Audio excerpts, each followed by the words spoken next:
¿Sabías que un hombre aparentemente insignificante, un político de bajo perfil, se atrevió a desafiar al régimen más opresivo de la historia española, arriesgando su vida y la de su familia para desmantelar una dictadura que duraba casi 4 décadas? Esta es la historia de Adolfo Suárez, el arquitecto invisible de la transición, quien con astucia y coraje destruyó desde dentro el legado de Francisco Franco. Bienvenidos a este viaje por los pasillos oscuros del poder en España, donde cada decisión era un juego mortal entre lealtad y traición. Si esta intriga te atrapa, déjame un comentario corto contándome qué piensas que fue lo más audaz que hizo Suárez para romper las cadenas de la dictadura. Suscríbete y activa la campana para no perderte los episodios siguientes, porque esta narración te mantendrá al borde del asiento.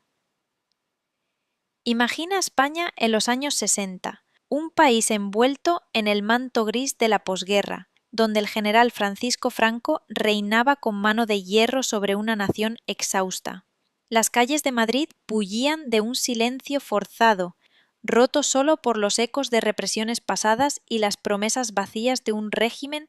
que se presentaba como baluarte contra el caos. En este panorama de control absoluto surge una figura joven y ambiciosa: Adolfo Suárez González, nacido en Cebreros, un pequeño pueblo de Ávila, en el año 1932. Hijo de un humilde guardia civil y una maestra de escuela, Suárez creció en un entorno modesto, pero su inteligencia aguda y su carisma natural lo impulsaron rápidamente hacia los círculos del poder. Desde joven mostró una habilidad innata para navegar las aguas turbulentas de la política franquista, uniéndose al Sindicato Español Universitario en su época de estudiante de Derecho en la Universidad de Madrid, donde se graduó con honores en 1958. Pero no era un rebelde nato, al contrario, Suárez se alineó tempranamente con el régimen, atraído por la estabilidad que prometía Franco en un mundo aún marcado por la sombra de la Segunda Guerra Mundial. En 1958, apenas con 26 años, ingresó en el Movimiento Nacional, la estructura política monolítica que sostenía el poder del caudillo. Su ascenso fue meteórico, no por conexiones familiares, sino por su talento para la organización y la persuasión. Pronto se convirtió en un engranaje clave en la maquinaria del Estado, trabajando en la Delegación Nacional de Juventudes, donde moldeó a generaciones de jóvenes leales al régimen. Imagina a este hombre de mirada penetrante y sonrisa calculada, moviéndose entre reuniones secretas y eventos públicos, tejiendo alianzas que lo posicionarían en el corazón del sistema que, años después, ayudaría a desmoronar. Cada paso suyo era una apuesta: lealtad ciega o un plan sutil para el cambio. La tensión crecía en aquellos años. Mientras Franco envejecía y el mundo exterior, con sus vientos de libertad de los 60, empezaba a filtrarse a través de las grietas del aislamiento español. Adolfo Suárez no era un ideólogo radical. Su fuerza radicaba en su pragmatismo, en su capacidad para leer el pulso de la sociedad y adaptarse sin perder el control. En 1961 ya ocupaba el cargo de gobernador civil de Segovia, una posición que le permitió experimentar con el poder local, resolviendo conflictos sociales con una mezcla de firmeza y empatía que desconcertaba a sus superiores. Pero el verdadero salto llegó en 1968, cuando fue nombrado subsecretario de Información y Turismo, bajo el ministro Manuel Fraga.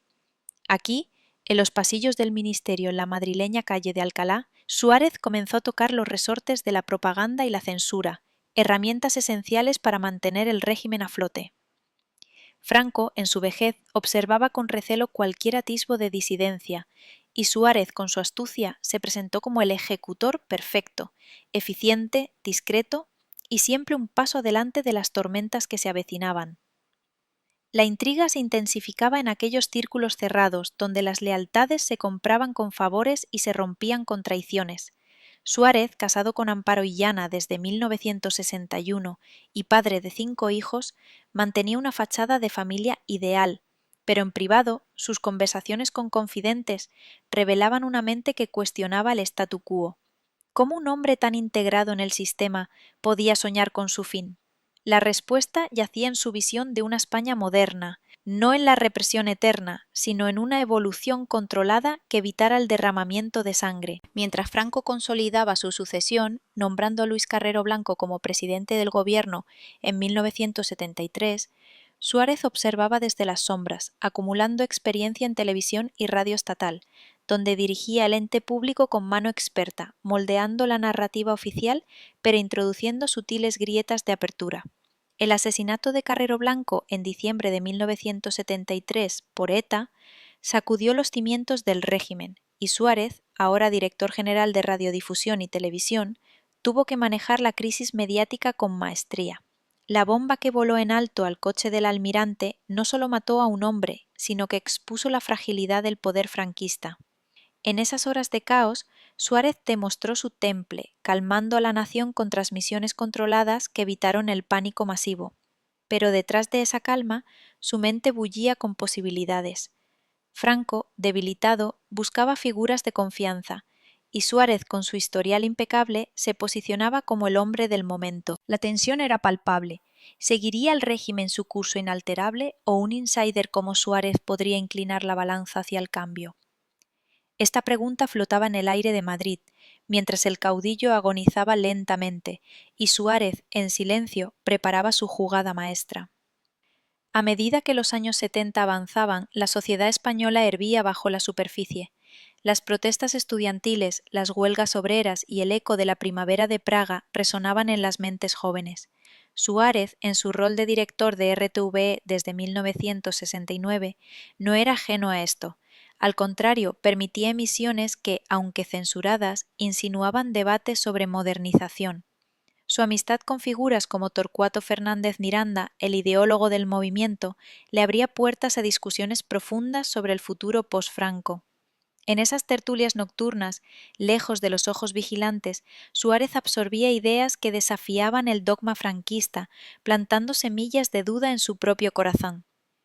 La intriga se cernía como una niebla. Cada reunión podía ser un paso hacia la gloria o hacia la ruina, dependiendo de cómo interpretara Franco los movimientos de su protegido. Finalmente, en diciembre de 1975, Francisco Franco expiró en su lecho de enfermo, dejando un vacío que amenazaba con engullir a España entera. El rey Juan Carlos I, recién proclamado, enfrentaba la monumental tarea de guiar al país hacia la democracia sin desatar la guerra civil. En este momento de máxima incertidumbre, Suárez recibió la llamada que cambiaría todo. El monarca, buscando un reformador audaz, lo elevó al puesto de ministro secretario del movimiento. Pero esto era solo el comienzo. La verdadera batalla por desmantelar la dictadura estaba a punto de desatarse, con Suárez en el centro de una tormenta política que pondría a prueba su coraje hasta el límite. ¿Podría este hombre del régimen traicionar a su mentor póstumo y liberar a España de sus cadenas? La respuesta se desplegaría en los meses venideros, cargados de maquinaciones y riesgos letales. El Palacio de la Zarzuela, residencia del rey Juan Carlos I, se convertía en un hervidero de susurros y estrategias en los primeros meses de 1976,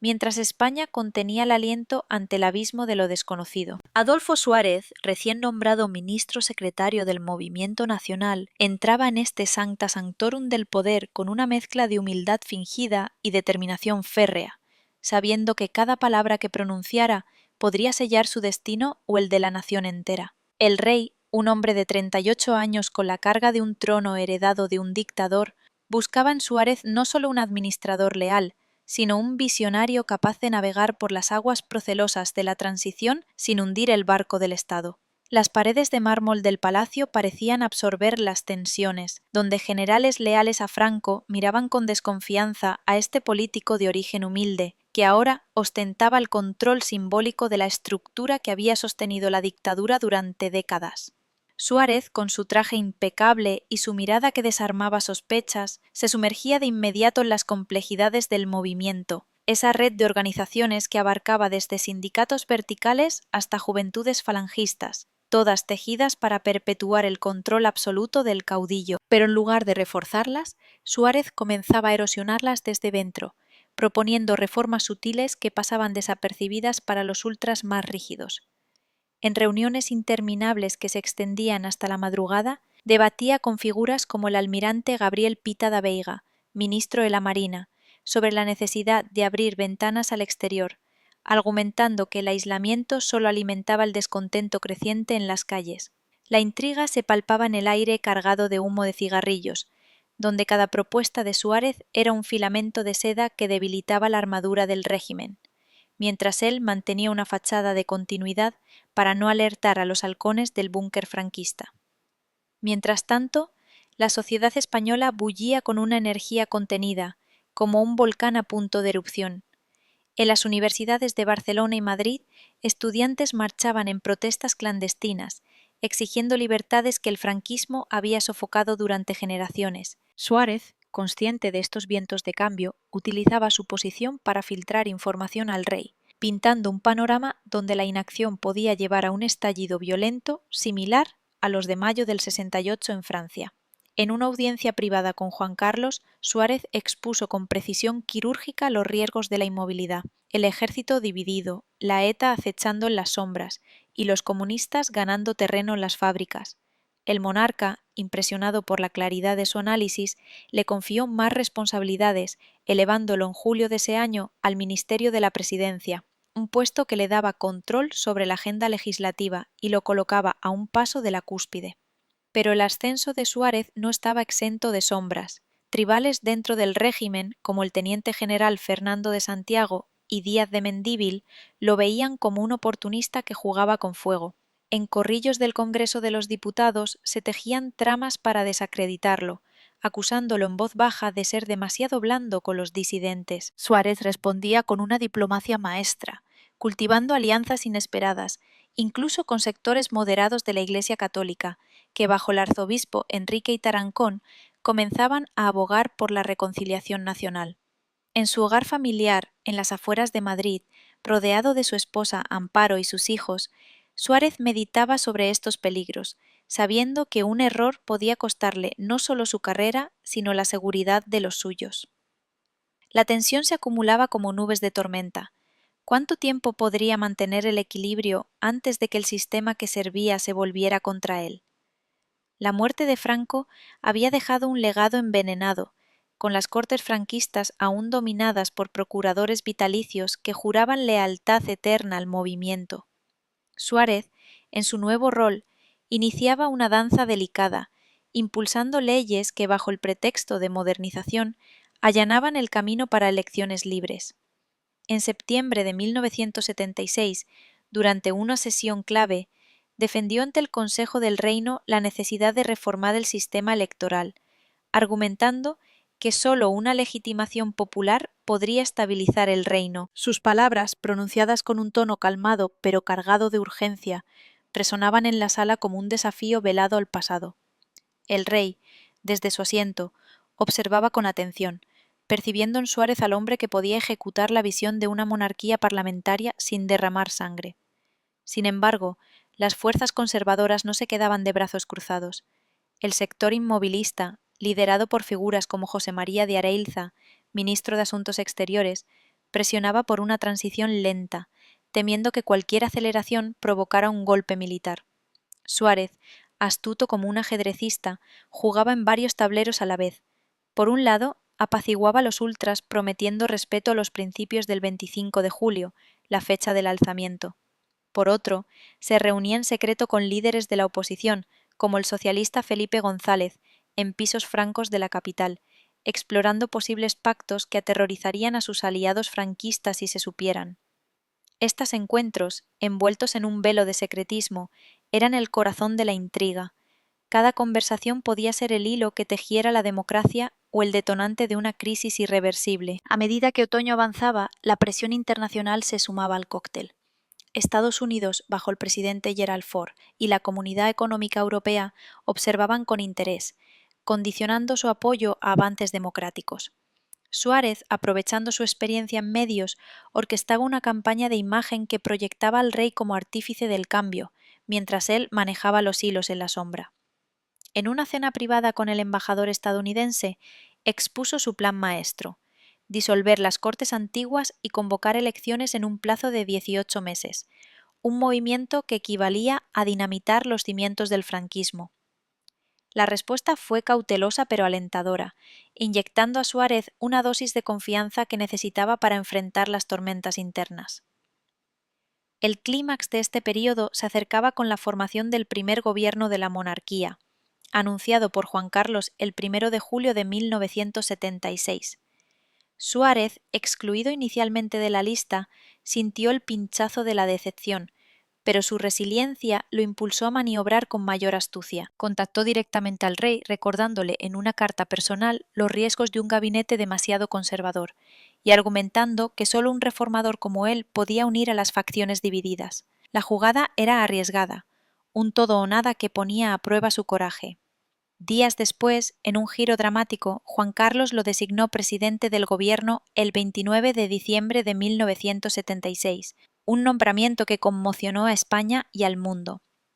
En ese instante, Suárez no era ya un ministro, se convertía en el ariete que golpearía el corazón de la dictadura, con el peso de la historia sobre sus hombros y la promesa de una nación renacida en el horizonte. Pero el camino adelante estaba minado de obstáculos y la verdadera prueba de su audacia apenas comenzaba a desplegarse. La medianoche del 30 de diciembre de 1976 marcaba no solo el inicio de un nuevo año, sino el comienzo de una era que pondría a prueba los límites de la supervivencia política en España, cuando Adolfo Suárez juró su cargo como presidente del gobierno ante el rey Juan Carlos I en las Cortes. Un acto que resonaba como un trueno en los oídos de los guardianes del viejo régimen. El salón de sesiones, adornado con los símbolos del franquismo que aún perduraban, se llenaba de una atmósfera cargada de expectación y recelo, donde diputados de todas las edades observaban a este hombre de 44 años, con su figura delgada y su expresión serena, sabiendo que su mandato equivalía a caminar sobre un campo minado. Suárez, en su discurso inaugural, pronunció palabras que equilibraban homenaje al pasado con promesas de futuro, declarando que la monarquía honraría el legado de Franco mientras abría caminos hacia la participación de todos los españoles. Una fórmula que calmaba a los conservadores pero encendía chispas de esperanza en los opositores clandestinos. Desde el primer día en la Moncloa, residencia oficial que ahora se convertía en su bastión, Suárez se rodeaba de un equipo de confianza, incluyendo a su primo Fernando Suárez, como secretario de Estado para las relaciones con las Cortes, y a consejeros como el astuto Marcelino Oreja Aguirre, en Exteriores, formando un gabinete que mezclaba tecnócratas franquistas con reformistas moderados, una coalición frágil diseñada para avanzar sin romper el delicado equilibrio. Pero el verdadero pulso de la intriga latía en las reuniones secretas que Suárez mantenía en despachos ocultos, donde trazaba el mapa de la ley para la reforma política, el instrumento legal que desmantelaría el sistema de las Cortes orgánicas y allanaría el terreno para elecciones democráticas. Cada artículo de esta ley era una batalla encubierta.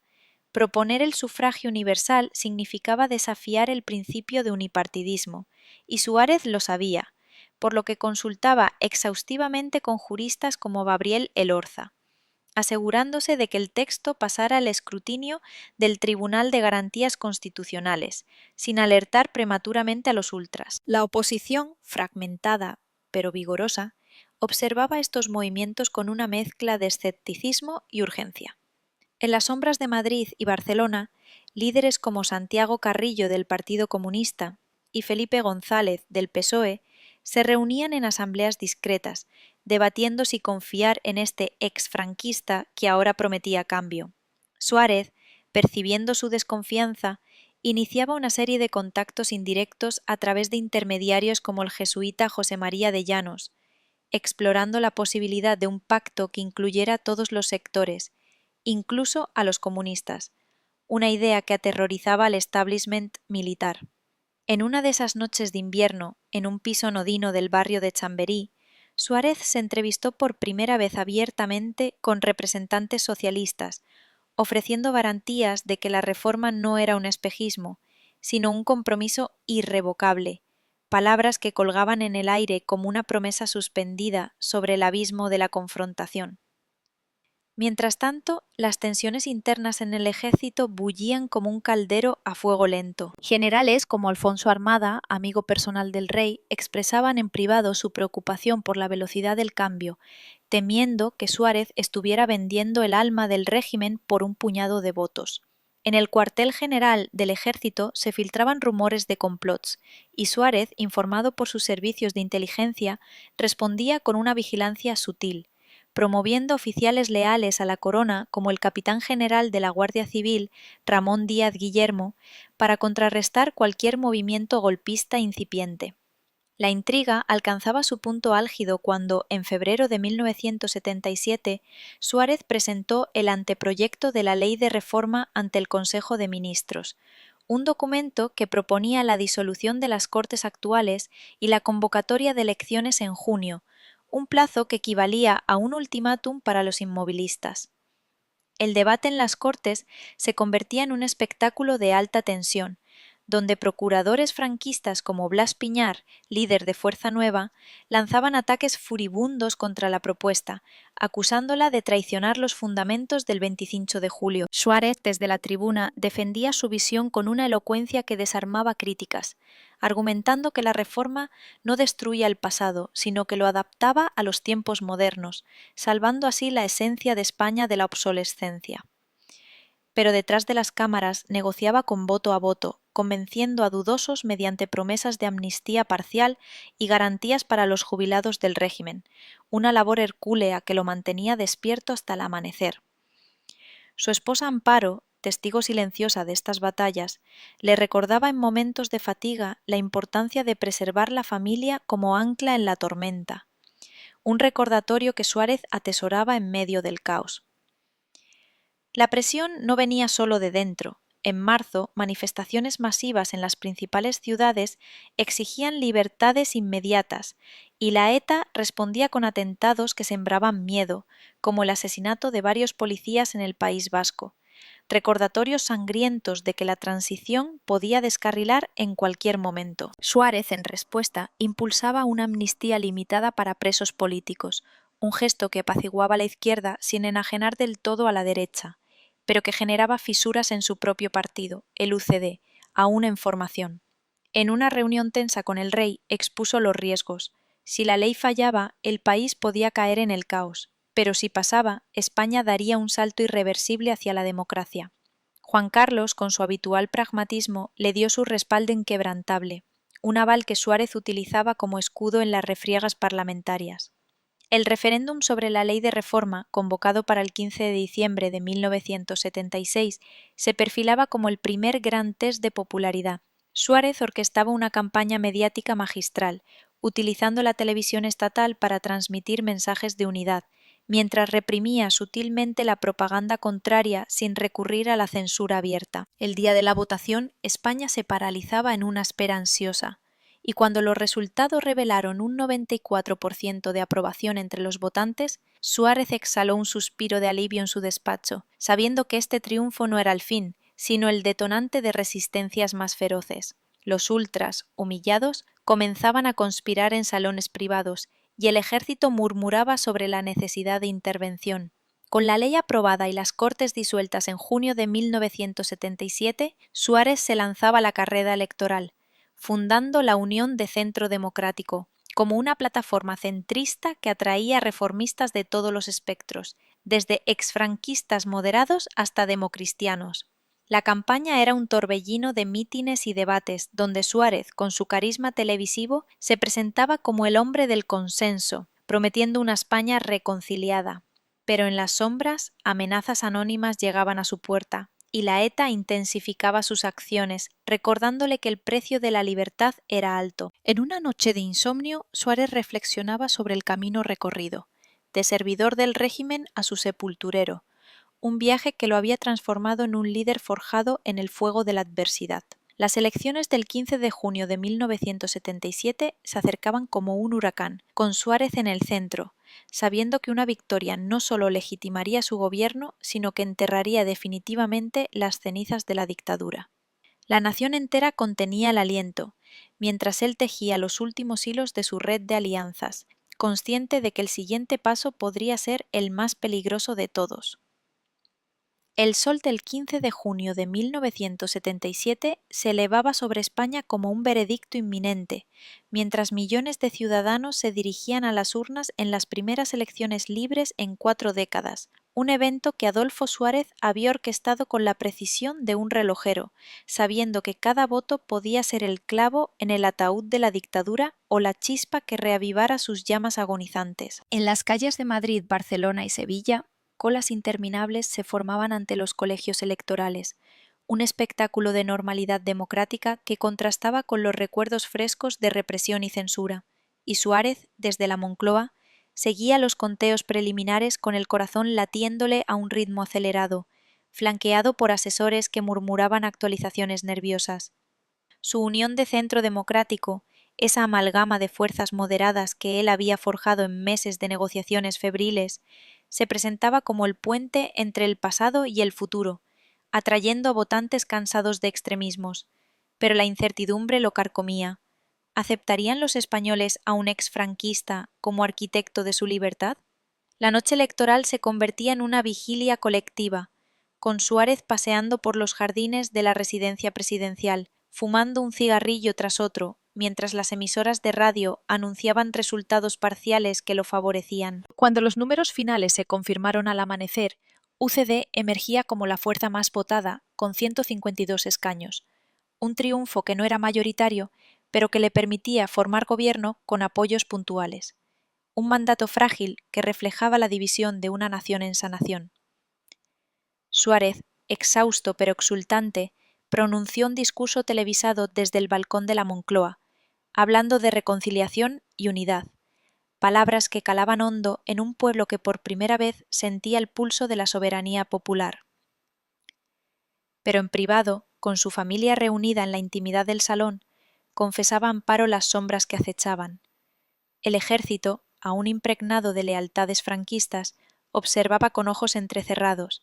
y los comunistas, legalizados por su amnistía, celebraban su entrada en el Parlamento con una euforia que inquietaba a los conservadores. Con el nuevo Congreso de los Diputados, inaugurado el 17 de julio, Suárez enfrentaba la monumental tarea de redactar una constitución que sellara el fin de la era franquista,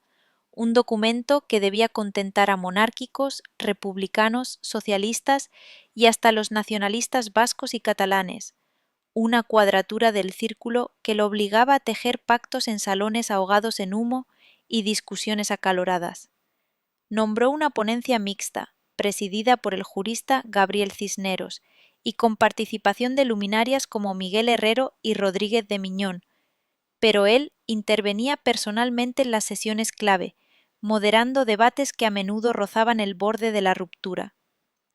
La intriga se intensificaba cuando el Partido Socialista Obrero Español, liderado por Felipe González, exigía un modelo federal que diluyera el poder central, mientras Alianza Popular, el reducto de la derecha dura, insistía en cláusulas que preservaran el legado militar del régimen. Suárez navegaba estas corrientes con una diplomacia que rayaba en el arte, concediendo en lo simbólico para ganar en lo esencial, como el reconocimiento de derechos fundamentales que Franco nunca había concedido. Pero el verdadero campo de minas era la negociación con el Partido Comunista de España, cuyos líderes como Dolores Ibárruri, la Pasionaria, representaban el espectro más temido por el establishment.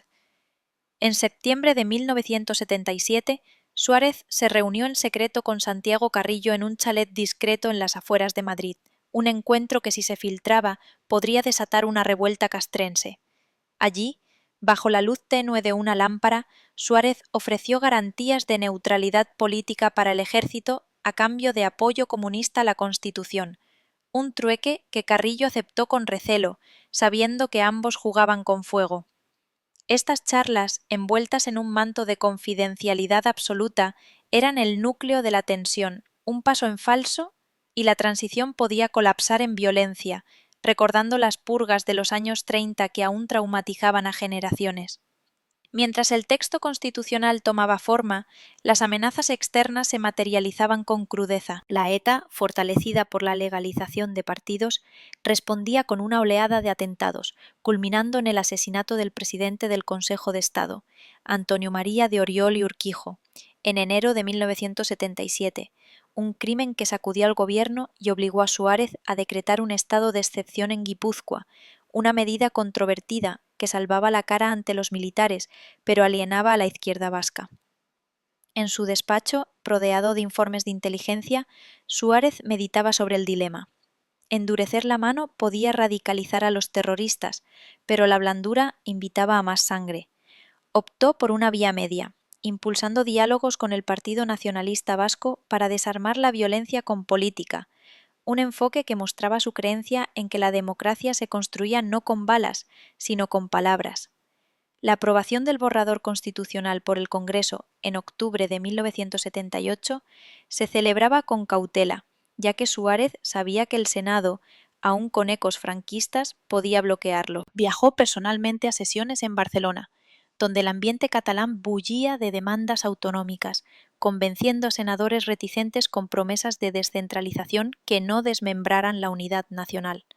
La intriga alcanzaba su cenit durante las enmiendas, cuando un grupo de ultras intentó introducir artículos que vetaran a los comunistas de cargos públicos, una maniobra que Suárez desarticuló con alianzas transversales, ganándose el respeto de González en un pacto que sellaba el consenso.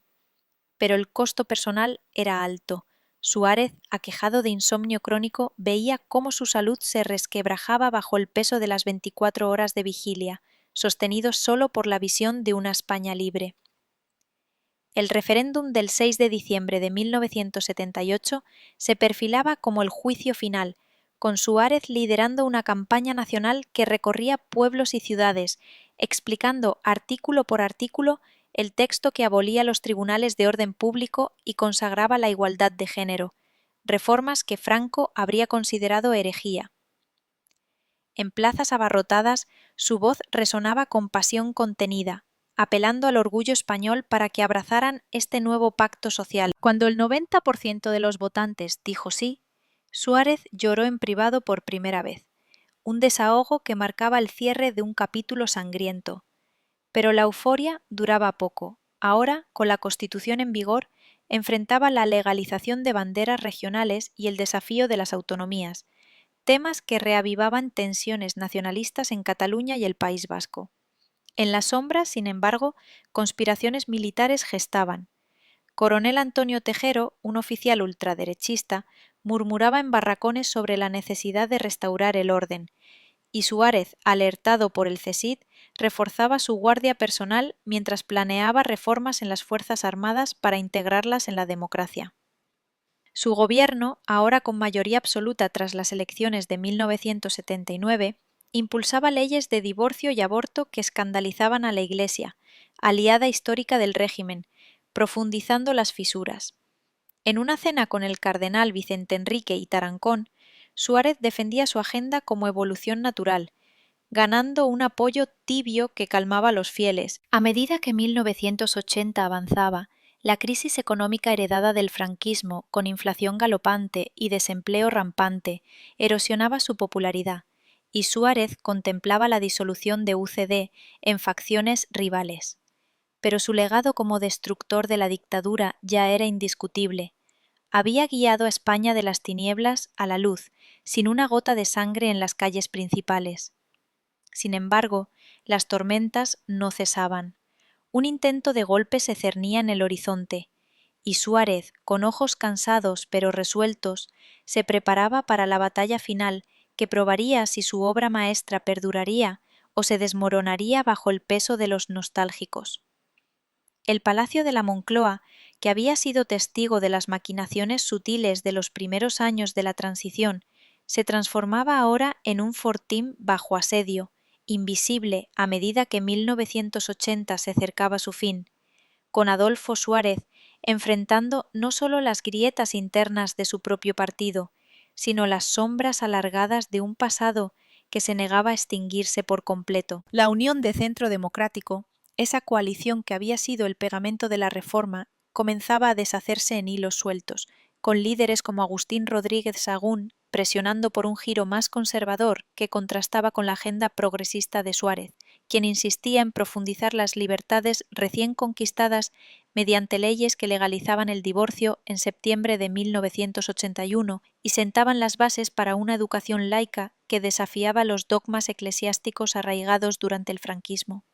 En las reuniones del Comité Ejecutivo, celebradas en salones tenuemente iluminados, Suárez defendía su visión con una pasión que rayaba en la obstinación, argumentando que detenerse ahora equivaldría a traicionar el espíritu de la Constitución, un documento que él había ayudado a parir en medio de tormentas políticas que aún resonaban en los pasillos del poder. Pero la intriga no se limitaba a las disputas partidistas. En los cuarteles militares, donde el aroma a pólvora y tradición se mezclaba con murmullos de descontento, oficiales de alto rango como el general Joaquín Milans del Bosch conspiraban en secreto, reuniéndose en fincas privadas de la sierra madrileña para trazar planes que restauraran lo que veían como el orden perdido, planes que se filtraban hasta los oídos de Suárez a través de canales de inteligencia que él había fortalecido desde su época en RTVE. Alertado por el Centro Superior de Información de la Defensa, Suárez respondía con una mezcla de cautela y audacia, promoviendo ascensos para leales a la democracia como el teniente general Ignacio Aguado, y promoviendo reformas que integraran a los jóvenes oficiales en misiones de paz bajo el paraguas de la OTAN,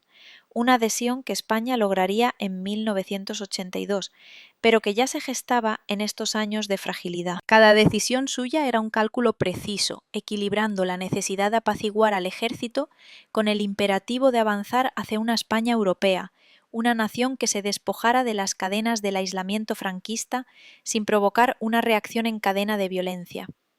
La sociedad española, por su parte, se agitaba en un mosaico de esperanzas y frustraciones, con las regiones periféricas exigiendo autonomías que Suárez negociaba en cumbres tensas con líderes como Jordi Pujol en Cataluña y Carlos Garaycoechea en el País Vasco, encuentros que se prolongaban durante horas en hoteles neutrales de la costa, donde se forjaban estatutos que devolvían competencias a las comunidades sin desilvanar la unidad nacional. En una de esas sesiones, en San Sebastián, bajo la lluvia persistente del norte, Suárez cedió en temas lingüísticos para ganar en fiscalidad, un compromiso que calmaba las aguas pero generaba recelos en Madrid, donde la derecha centralista lo acusaba de federalismo encubierto. La tensión se palpaba en cada acuerdo, ya que un mal paso podía avivar el fuego separatista o invitar a intervenciones militares, recordando los fantasmas de la guerra civil que aún acechaban en las memorias colectivas. Mientras tanto, la economía, heredada de un franquismo que priorizaba el control sobre el desarrollo, se tambaleaba bajo el peso de la inflación que alcanzaba el 19% y un paro que rozaba el 13%,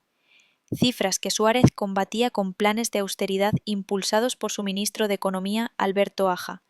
pero que generaban huelgas masivas en la industria automovilística de Valencia y las minas asturianas, protestas que llenaban las plazas con pancartas y cánticos que ponían a prueba la resiliencia de su gobierno. En una manifestación en Bilbao, donde miles de obreros coreaban demandas de justicia social, Suárez envió emisarios para dialogar en lugar de reprimir, un enfoque que contrastaba con la mano dura de antaño y que, aunque no resolvía los problemas de fondo, evitaba el derramamiento de sangre que tanto temía. Pero estos esfuerzos lo desgastaban, y en las noches solitarias de la Moncloa, con Amparo preocupada por su salud deteriorada, Suárez confesaba a sus diarios íntimos la soledad de liderar un cambio que parecía devorarlo vivo. La crisis culminante en UCD estallaba en febrero de 1981, cuando discrepancias sobre la política antiterrorista y las autonomías fracturaron el partido en facciones irreconciliables, con Landelino Lavilla dimitiendo de la Secretaría General en un acto que equivalía a un terremoto político. Suárez, percibiendo el colapso inminente, convocaba congresos extraordinarios en Mallorca, donde el sol mediterráneo no lograba disipar las nubes de traición interna,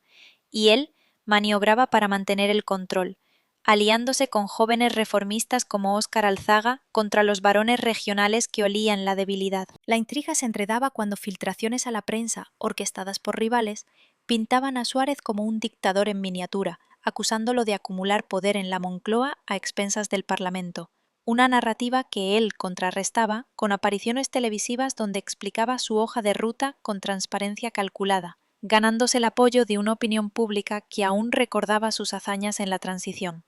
En este contexto de fragilidad, las amenazas terroristas se intensificaban, con la ETA secuestrando al general Roberto Lartategui en marzo de 1981, un acto que paralizaba al país y obligaba a Suárez a negociar en secreto a través de canales vascos, liberando al rehén tras semanas de agonía que lo envejecían visiblemente. Estos episodios, combinados con la presión de la OTAN para que España abandonara su neutralidad, lo impulsaban a decisiones audaces, como la firma del Tratado de Adhesión en mayo de ese año, un paso que irritaba a los neutralistas de izquierda, pero fortalecía su posición internacional, atrayendo inversiones que aliviaban la crisis económica. En una cumbre con el canciller alemán Helmut Schmidt, Suárez defendía su modelo de transición como un ejemplo para Europa del Este, palabras que resonaban con orgullo, pero que ocultaban las grietas domésticas que amenazaban su legado. La gota que colmaba el vaso llegaba con las elecciones generales anticipadas que Suárez convocaba para el 28 de octubre de 1982, una jugada desesperada para renovar su mandato ante el desgaste evidente. La campaña era un torbellino de mítines donde él, con voz ronca por el agotamiento, apelaba al recuerdo de la democracia recién nacida, contrastándola con el espectro de un retorno al autoritarismo. Pero los sondeos eran implacables, y cuando los resultados daban la victoria al PSOE con 156 escaños, Suárez aceptaba la derrota con dignidad en un discurso conmovedor desde la sede de UCD, reconociendo que el ciclo de su gobierno había concluido tras 5 años de batallas incesantes.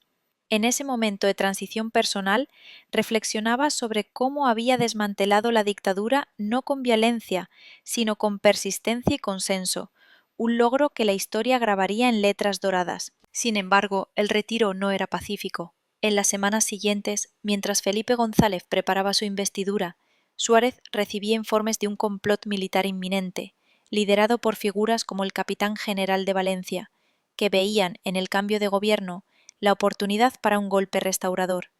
Alertó al rey y a los servicios de inteligencia, contribuyendo indirectamente a frustrar lo que se gestaba en las sombras. Su salida del poder en diciembre de 1982 lo dejaba como una figura venerada, pero agotada, listo para un papel en el Senado donde continuaría velando por la democracia que había forjado. Pero la historia no terminaba allí. Los ecos de su audacia resonarían en eventos que pondrían a prueba la solidez de su obra maestra,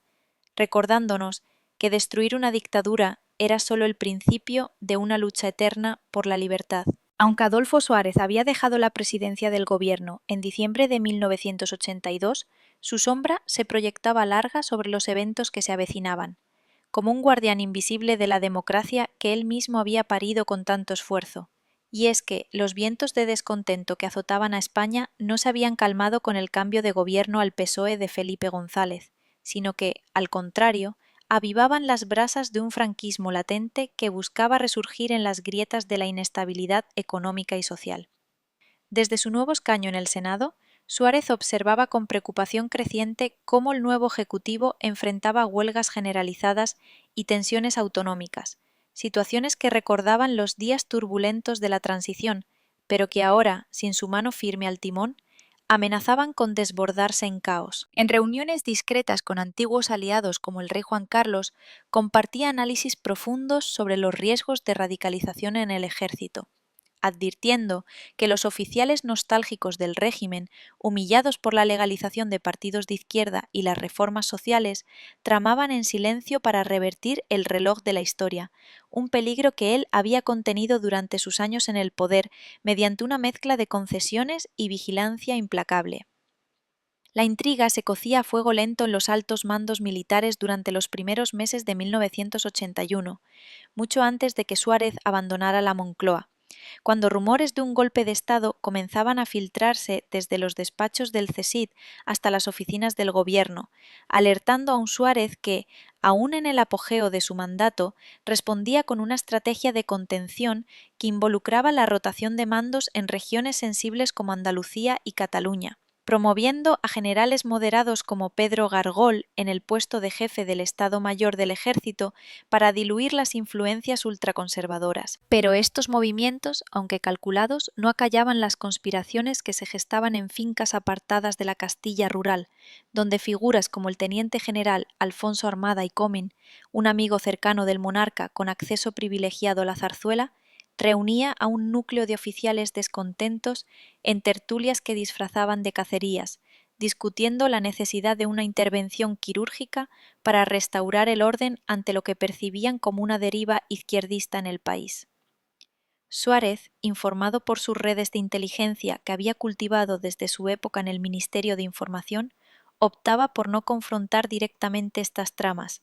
prefiriendo una aproximación sutil que incluyera invitaciones a oficiales sospechosos a eventos reales, donde el ejemplo de lealtad a la corona se inculcaba como un antídoto contra la sedición. Mientras tanto, la sociedad española, inmersa en una efervescencia cultural con la movida madrileña que celebraba la libertad recién adquirida, contrastaba con la rigidez de los cuarteles, donde el resentimiento por la disolución de la División Azul y la integración en estructuras europeas como la OTAN generaba un caldo de cultivo para el descontento. Suárez, en sus últimas semanas como presidente, impulsaba leyes que fortalecían el control civil sobre las Fuerzas Armadas, como la Ley Orgánica de la Jurisdicción Militar de 1980, que limitaba el poder de los tribunales castrenses en asuntos civiles, una medida que irritaba a los generales, pero que él defendía en debates parlamentarios con argumentos irrefutables sobre la supremacía de la Constitución, ganándose aplausos de la izquierda, mientras contenía las iras de la derecha mediante promesas de respeto a la tradición castrense. En una de esas sesiones en el Congreso, su voz resonaba con la autoridad de quien había navegado tormentas peores, recordando a los diputados cómo la transición había evitado una guerra civil gracias a pactos que ahora debían preservarse. Un discurso que calmaba las aguas, pero que en privado lo llenaba de una ansiedad que compartía solo con su esposa Amparo, quien lo animaba a perseverar en su rol de mediador incluso desde la oposición. El punto de inflexión se acercaba inexorablemente con la dimisión de Suárez en enero de 1981, un acto que él presentó como necesario para renovar el liderazgo de UCD ante las crecientes divisiones internas, pero que en realidad respondía a su percepción de que el desgaste personal lo incapacitaba para manejar la crisis inminente que intuía en los horizontes militares. Leopoldo Calvo Sotelo, su sucesor, heredaba un gobierno en minoría que dependía de apoyos parlamentarios frágiles, y Suárez, desde las sombras del Senado, continuaba asesorando en discreción, contactando a Calvo Sotelo en llamadas nocturnas para alertarlo sobre movimientos sospechosos en la Guardia Civil, particularmente alrededor del capitán Antonio Tejero Molina, un oficial con historial de lealtades extremas que había sido reubicado en Madrid bajo su mandato, pero que ahora se perfilaba como una pieza clave en las maquinaciones golpistas. La tensión se acumulaba como una tormenta eléctrica, con Suárez viajando a reuniones en Barcelona para apaciguar tensiones autonómicas que los conspiradores explotaban como pretexto para su intervención, argumentando que el desmembramiento de España justificaba una toma de poder temporal. A medida que los meses de 1981 transcurrían, la economía bajo el nuevo gobierno enfrentaba recesión, con un desempleo que superaba el 15%, alimentando el descontento popular que los ultras interpretaban como fracaso de la democracia. Y Suárez, en intervenciones senatoriales, defendía el modelo constitucional como el único viable, citando ejemplos de estabilidad en Alemania Occidental para contrarrestar las narrativas de colapso. Pero la verdadera prueba llegaba el 17 de febrero de ese año, cuando el rey Juan Carlos le confió directamente información sobre un plan denominado Operación Galaxia, una intentona de golpe que Armada le había propuesto en secreto, presentándose como salvador de la monarquía ante la supuesta debilidad del gobierno civil. Suárez, horrorizado por la traición de un amigo de la corona, instó al monarca a actuar con firmeza, recomendando la purga de elementos desleales sin esperar a que el complot madurara, consejos que Juan Carlos tomaba en consideración mientras reforzaba su guardia personal y alertaba a Calvo Sotelo. La intriga alcanzaba proporciones shakespearianas en las semanas previas al 23 de febrero, fecha elegida para las Cortes Constituyentes donde se investiría a Calvo Sotelo, un evento que los conspiradores veían como el momento idóneo para irrumpir y declarar un estado de emergencia. Suárez, desde su posición en el Senado, coordinaba con líderes de la oposición como Felipe González para asegurar un frente unido contra cualquier interrupción, mientras en privado meditaba sobre la ironía de que su propia creación, la democracia parlamentaria, estuviera a punto de ser asaltada por los fantasmas del régimen que él había desmantelado. En una cena familiar en su casa de Ávila, escapando momentáneamente de Madrid, confesaba a sus hijos el peso de estos días, recordándoles cómo cada pacto de la transición había sido un riesgo calculado que ahora se ponía a prueba en el crisol de la crisis. El día fatídico del 23 de febrero de 1981 amanecía con una normalidad engañosa en el Palacio de las Cortes, donde diputados de todos los partidos se reunían para la sesión de investidura, ajenos a la tormenta que se avecinaba. A las 6:30 de la tarde, Tejero y un grupo de guardias civiles irrumpían en el hemiciclo pistola en mano,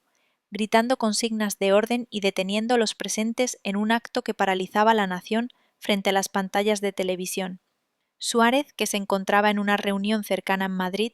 corría al Senado para coordinar la respuesta, contactando inmediatamente al rey para instarlo a pronunciarse en contra del golpe, sabiendo que el silencio de la corona podría legitimar la sublevación. Mientras el país contenía el aliento con tanques rodando por las calles de Valencia bajo órdenes de Milans del Bosch, Suárez maniobraba en las sombras para movilizar a fuerzas leales, llamando generales como José Sáenz de Santa María para que se pronunciaran a favor de la legalidad constitucional. La noche del golpe se convertía en una vigilia de horror, con Suárez siguiendo los eventos desde un búnker improvisado en el Senado, donde recibía actualizaciones que pintaban un panorama de división militar, algunos cuarteles uniéndose a los sublevados mientras otros, influenciados por sus reformas previas, resistían. El discurso televisado del rey Juan Carlos a las 2 de la madrugada, en uniforme de capitán general, condenando el golpe y reafirmando su compromiso con la democracia, era el clavo que sellaba el ataúd de la intentona, un acto de coraje que Suárez había anticipado y alentado en conversaciones previas. Al amanecer del 24 de febrero, con Tejero rindiéndose y los líderes golpistas detenidos, España exhalaba un suspiro colectivo de alivio, y Suárez, exhausto pero vindicado, reflexionaba en privado sobre cómo su legado de consenso había salvado al país de la regresión, un triunfo que reforzaba la solidez de la transición, pero que también revelaba las cicatrices profundas que el franquismo había dejado en el tejido nacional. Las repercusiones del 23 de febrero de 1981 se extendían como ondas en un estanque turbulento, transformando la percepción de la democracia española de un experimento frágil a un régimen consolidado, pero no sin dejar cicatrices que Adolfo Suárez, desde su posición en el Senado, trabajaba incansablemente para sanar, consciente de que el golpe frustrado no era más que un eco de las resistencias que él había enfrentado durante su presidencia y que ahora, bajo el gobierno de Felipe González, requerían una vigilancia eterna para evitar recaídas en el autoritarismo. En los días inmediatos al asalto al Congreso, Suárez se involucraba en las audiencias judiciales que investigaban la trama golpista, testificando ante el Tribunal Supremo con una franqueza que exponía las conexiones entre Tejero, Armada y elementos del CSIC, revelando cómo sus propias reformas en los servicios de inteligencia durante 1978 habían permitido detectar señales tempranas que, aunque no evitaron el intento, facilitaron su rápida neutralización. Su testimonio, pronunciado en un salón atestado de periodistas y abogados, no solo ayudaba a desentrañar la red de conspiradores, sino que reforzaba su imagen como el guardián de la transición, un rol que asumía con humildad, pero con la determinación de quien sabía que la historia se repetía si no se aprendían sus lecciones. Mientras el país procesaba el trauma colectivo, Suárez se reunía con líderes políticos de todos los espectros en salones privados del Palacio del Senado, fomentando diálogos que trascendían las divisiones partidistas para fortalecer las instituciones democráticas, proponiendo enmiendas a la Ley de Seguridad Ciudadana que equilibraran la protección contra el terrorismo con el respeto a las libertades civiles, ideas que González incorporaba en su agenda para mostrar unidad nacional ante la adversidad. En una de esas sesiones, celebrada en la primavera de 1982, Suárez argumentaba con pasión contenida que el golpe había sido un regalo envenenado para la democracia, ya que, al fallar, legitimaba la Constitución ante los ojos del mundo y disuadía a futuros sublevados, pero advertía que sin reformas profundas en la justicia militar, las tensiones latentes podrían resurgir en forma de extremismos regionales o económicos. Sus palabras, respaldadas por anécdotas de sus negociaciones secretas con el ejército durante la transición, convencían a socialistas y centristas de la necesidad de un pacto antiterrorista que incluyera a ETA en la mesa de diálogo, un enfoque que, aunque controvertido, reflejaba su creencia en que la reconciliación era el antídoto definitivo contra el legado de Franco. La sociedad española, sacudida por las imágenes del hemiciclo invadido que se repetían en todas las televisiones, respondía con una oleada de manifestaciones espontáneas en defensa de la democracia, desde las Ramblas de Barcelona hasta la Puerta del Sol en Madrid, donde miles de ciudadanos ondeaban banderas constitucionales en un gesto de afirmación que Suárez observaba con una mezcla de orgullo y melancolía, recordando cómo, en sus años al frente, había cultivado esa misma energía popular a través de campañas electorales que habían enterrado el miedo franquista. En entrevistas concedidas a la prensa en aquellos meses, Suárez reflexionaba sobre el rol del rey Juan Carlos en la frustración del golpe, alabando su intervención televisiva como un acto de coraje que salvaba no solo el gobierno, sino la monarquía misma, y proponiendo que se fortaleciera el papel de la corona como símbolo de continuidad en futuras reformas constitucionales, una visión que ganaba adeptos entre monárquicos moderados y que ayudaba a estabilizar la imagen de Juan Carlos ante críticas de sectores republicanos. Pero la intriga no se disipaba con las detenciones. En los pasillos del poder se filtraban informes sobre ramificaciones del golpe en América Latina, donde exiliados franquistas habían financiado la operación a través de redes de inteligencia extranjera. Detalles que Suárez compartía con el ministro del Interior José Barrionuevo en reuniones confidenciales, instándolo a expandir la cooperación internacional para desmantelar estas conexiones y prevenir intentos similares. Estas charlas, envueltas en un velo de secretismo que recordaba las de sus días en la Moncloa, revelaban su red de contactos globales, forjada durante visitas de Estado a Washington y Bonn, donde había asegurado apoyos para la integración española en la OTAN, un paso que ahora se materializaba en 1982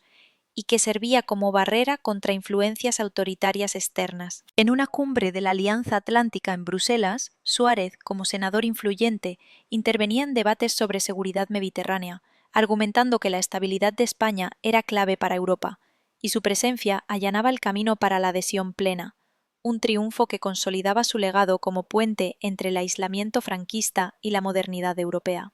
A nivel personal, el golpe reavivaba sombras en la vida de Suárez, quien, aquejado de problemas de salud que databan de su agotador mandato presidencial, buscaba refugio en su familia en Cebreros, el pueblo abulense donde había nacido, pasando fines de semana en conversaciones profundas con Amparo sobre el costo emocional de la política, reflexionando cómo el riesgo constante de traición había envejecido prematuramente a ambos. Sus hijos, ahora adultos, lo animaban a escribir memorias que capturaran la esencia de la transición, un proyecto que él iniciaba en secreto, garabateando notas en cuadernos que detallaban no solo eventos, sino las motivaciones humanas detrás de cada decisión, desde sus pactos con Carrillo hasta las noches de insomnio planeando la ley de reforma política. Estas reflexiones, impregnadas de una introspección que contrastaba con su imagen pública de pragmático incansable, revelaban un hombre atormentado por la posibilidad de que su obra se desmoronara, pero fortalecido por la convicción de que había liberado a España de las cadenas invisibles de la dictadura. Mientras 1983 avanzaba, Suárez se involucraba en la comisión parlamentaria que investigaba el golpe, interrogando a testigos clave como el general Sáenz de Santamaría, quien confirmaba las divisiones internas del ejército que él había anticipado años antes, proporcionando evidencia que aceleraba los juicios contra los implicados y reformaba la estructura castrense para subordinarla estrictamente al poder civil. En estas audiencias, su presencia imponía respeto, ya que los acusados recordaban cómo, durante su presidencia, había evitado purgas masivas en favor de la integración gradual, un enfoque que ahora se validaba como el correcto para prevenir radicalizaciones. La intriga se entretejía con la política cotidiana, cuando Suárez mediaba en disputas autonómicas exacerbadas por el golpe, convenciendo a Pujol de que la unidad nacional era el mejor escudo contra extremismos. Un diálogo que culminaba en acuerdos que devolvían competencias culturales a Cataluña sin ceder en soberanía, fortaleciendo el modelo territorial que él había diseñado en la Constitución. La economía, aún recuperándose de la recesión, beneficiaba de la estabilidad posgolpe, con inversiones europeas fluyendo hacia España gracias a la percepción de un país predecible y democrático. Y Suárez, en foros económicos como el Club Siglo XXI, defendía políticas de liberalización que había impulsado en su gobierno, argumentando que el crecimiento era el cemento definitivo para la cohesión social. En una conferencia en Sevilla, rodeado de empresarios andaluces, explicaba cómo la transición había creado un marco legal que atraía capital extranjero, citando ejemplos de fábricas automovilísticas que generaban empleo y reducían el paro juvenil. Un discurso optimista que contrastaba con las tensiones latentes, pero que inspiraba confianza en una generación que veía en la democracia no un lujo, sino una necesidad vital. Sin embargo, las amenazas persistían en formas sutiles. Informes de inteligencia sugerían que grupúsculos neonazis, inspirados en el golpe, realizaban pintadas y amenazas en barrios obreros, y Suárez, alertado, colaboraba con asociaciones antifascistas para educar sobre los peligros del pasado, participando en debates universitarios en Salamanca, donde jóvenes estudiantes lo interrogaban sobre sus orígenes franquistas, respondiendo con honestidad que su evolución había sido el motor del cambio, una confesión que humanizaba su figura y disipaba mitos. En estas interacciones la tensión se disolvía en empatía, recordando a todos que destruir una dictadura requería no solo audacia, sino una transformación personal profunda. A medida que el juicio a los golpistas se acercaba a su veredicto en 1983, Suárez reflexionaba en privado sobre el arco completo de su vida pública, desde el joven funcionario del movimiento hasta el senador que velaba por su legado, sabiendo que cada victoria contra las sombras del franquismo era un paso hacia una España irremediablemente democrática. Pero el horizonte aún guardaba pruebas, con el terrorismo de ETA intensificándose en respuesta a las reformas militares, y Suárez, con su habitual previsión, se preparaba para apoyar al gobierno en iniciativas que buscaran la paz negociada, un capítulo que continuaría probando la resiliencia de la nación que él había ayudado a renacer. Los años que siguieron al juicio de los golpistas en 1983 marcaron un período de consolidación para la democracia española, donde Adolfo Suárez, ya convertido en una figura casi mítica de la transición, se retiraba gradualmente de la primera línea para observar desde la distancia cómo su obra maestra se erigía como un faro de estabilidad en un continente aún marcado por dictaduras residuales, pero no sin contribuir, en silencio, a los desafíos que persistían, como la lucha contra el terrorismo vasco que ETA mantenía viva, con atentados que recordaban la fragilidad de la paz lograda. Desde su escaño en el Senado, Suárez intervenía esporádicamente en debates sobre la integración europea, defendiendo con argumentos forjados en su experiencia la adhesión plena a la Comunidad Económica Europea en 1986, un hito que él veía como la culminación de su visión de una España abierta al mundo, libre de las cadenas del aislamiento franquista que había heredado y desmantelado con paciencia estratégica. En una sesión memorable en Bruselas, donde se negociaba el Acta Única Europea, Suárez, invitado como experto consultor, explicaba a los líderes comunitarios cómo la transición española había transformado un régimen autoritario en una democracia parlamentaria mediante pactos inclusivos, citando sus reuniones secretas con la oposición en los años 70 como ejemplos de que el diálogo podía vencer al dogmatismo, palabras que ganaban aplausos y posicionaban a España como modelo para países como Portugal y Grecia, que emergían de sus propias sombras dictatoriales. Pero la intriga personal de Suárez no se extinguía con el paso del tiempo.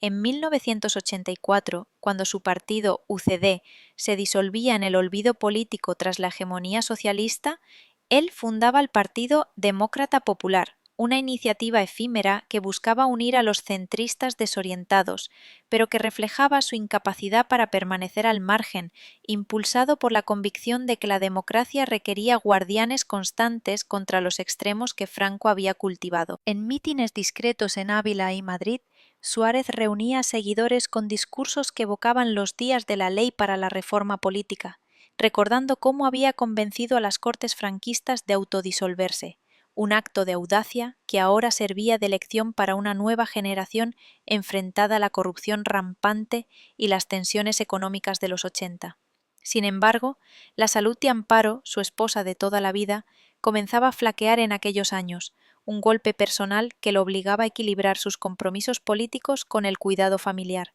pasando temporadas en su casa de Cebreros, donde meditaba sobre el costo humano de su legado, confesando a íntimos que el verdadero precio de destruir la dictadura había sido el agotamiento de su núcleo familiar,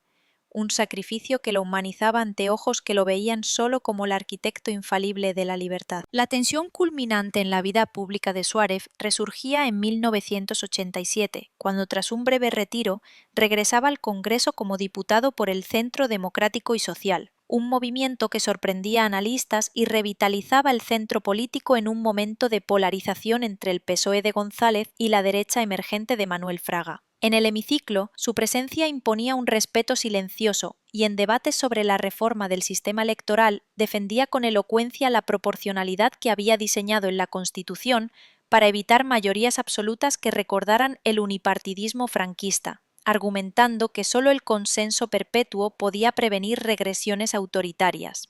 Pero estas intervenciones eran cada vez más escasas, ya que problemas de salud, incluyendo un cáncer de páncreas diagnosticado en secreto, lo obligaban a dosificarse, y en privado Suárez reflexionaba sobre cómo su cuerpo, al igual que la nación, llevaba las marcas invisibles de las batallas pasadas, un paralelismo que lo llenaba de una serenidad estoica ante la adversidad. Mientras España avanzaba hacia los 90, con la Expo de Sevilla en 1992 simbolizando su renacimiento global, Suárez observaba desde la distancia cómo su transición se convertía en historia oficial, pero no sin criticar en entrevistas la deriva clientelista que amenazaba los principios de transparencia que él había instaurado, advirtiendo en una charla con el diario El País que el franquismo no se medía solo por uniformes y decretos, sino por la corrupción que podía socavar la democracia desde dentro. Su voz, aunque debilitada, resonaba con autoridad, inspirando a líderes jóvenes como José María Aznar, quien lo consultaba en privado sobre cómo navegar las aguas de la alternancia pacífica, recordándole que el legado de Suárez era el de un puente humano entre épocas, un hombre que había traicionado el régimen no por ambición, sino por visión de una España plural y próspera. El ocaso de Suárez se acercaba con dignidad en los últimos años del siglo, cuando, afectado por el Alzheimer que nublaba sus recuerdos, se retiraba definitivamente a su hogar en Madrid, rodeado de su familia que lo cuidaba con devoción, mientras la nación le rendía homenajes póstumos en vida, como el Premio Príncipe de Asturias de la Concordia en 1995. Un galardón que reconocía su rol pivotal en la reconciliación nacional. En ceremonias discretas, el rey Juan Carlos lo abrazaba, recordando las noches de crisis compartidas, y Suárez, en un raro momento de lucidez, murmuraba que destruir la dictadura de Franco había sido no solo un acto político, sino un imperativo moral que había liberado a generaciones de las cadenas del miedo. Su esposa Amparo, fallecida en 1984, había sido su ancla en esa travesía, y ahora, en soledad, Suárez contemplaba el jardín de su casa, simbolizando el florecimiento de una España que él había sembrado con sangre, sudor y astucia. Finalmente, el 23 de marzo de 2004, Adolfo Suárez exhalaba su último aliento a los 72 años, dejando un vacío que la nación llenaba con tributos unánimes, desde el Congreso hasta las plazas de pueblo, donde miles se congregaban para honrar al hombre que había desmantelado el franquismo desde dentro, arriesgando todo por un futuro democrático. Su funeral de Estado, presidido por Juan Carlos y los presidentes sucesivos, era un recordatorio vivo de que la transición no había sido un milagro, sino el fruto de su coraje pragmático, un coraje que había evitado la violencia y forjado pactos imposibles. En las calles de Cebreros, su pueblo natal, se erigían monumentos que narraban su historia, y en las escuelas generaciones aprendían cómo un hijo de guardia civil había cambiado el destino de España, destruyendo la dictadura no con revueltas, sino con inteligencia y empatía. Hoy, 2 décadas después de su partida, el legado de Adolfo Suárez perdura en la solidez de las instituciones que él moldeó, en la ausencia de golpes que acechan en otros rincones del mundo, y en la lección eterna de que la libertad se conquista no solo en las barricadas, sino en los pasillos del poder,